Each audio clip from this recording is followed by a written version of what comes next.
భారత నౌకాదళం అమ్ముల పొదిలోకి మరో శక్తివంతమైన అస్త్రం చేరనుంది. ఐఎన్ఎస్ మహేంద్రగిరి యుద్ధ నౌకను రక్షణ మంత్రి రాజ్నాథ్ సింగ్ ఇవాళ విశాఖ వేదికగా నౌకాదళ తూర్పు విభాగానికి అంకితం చేయనున్నారు. ఇప్పటికే రాజ్నాథ్ విశాఖ చేరుకున్నారు. తూర్పు కనుమల్లోని ప్రసిద్ధ పర్వత శ్రేణి పేరును ఈ నౌకకు నామకరణం చేశారు.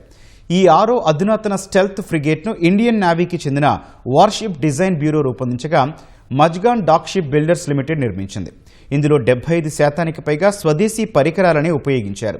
శత్రువుల రాడార్ల కంటికి చిక్కకుండా తప్పించుకునే స్టెల్త్ ఫీచర్లు, హై డిగ్రీ ఆటోమేషన్, గాలిలో, నీటిపై, నీటి లోపల అన్ని కోణాల్లో దాడులు చేయగల స్వదేశీ ఆయుధాలు, సెన్సార్స్, ఎలక్ట్రానిక్ వార్ఫేర్ సిస్టమ్స్ ఈ నౌక సొంతం. మహేంద్రగిరి కమిషనింగ్ నేపథ్యంలో రక్షణ మంత్రి రాజ్నాథ్ సింగ్ నౌకాదళ సిబ్బందిని ఉద్దేశించి మాట్లాడారు. దేశానికి చెందిన 90% పైగా వాణిజ్యం సముద్రం ద్వారానే జరుగుతోందని, అందుకే దేశ ఆర్థిక వృద్ధికి, ఇంధన భద్రతకు సముద్ర రక్షణ అత్యంత కీలకమని చెప్పారు. మారుతున్న పరిస్థితులకు అనుగుణంగా యుద్ధ నైపుణ్యాలను పెంచుకోవాలని దిశానిర్దేశం చేశారు.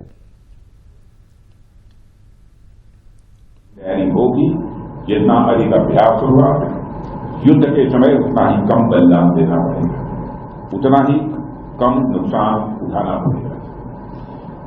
ऐसा मैं इसलिए कह रहा हूं क्योंकि आपका काम इंडियन ओशन रेलवे से जुड़ा हुआ है, IOR से जुड़ा हुआ है, और ये पूरा रेल भारत के लिए कितना इंपॉर्टेंट है यह किसी से छिपा नहीं है।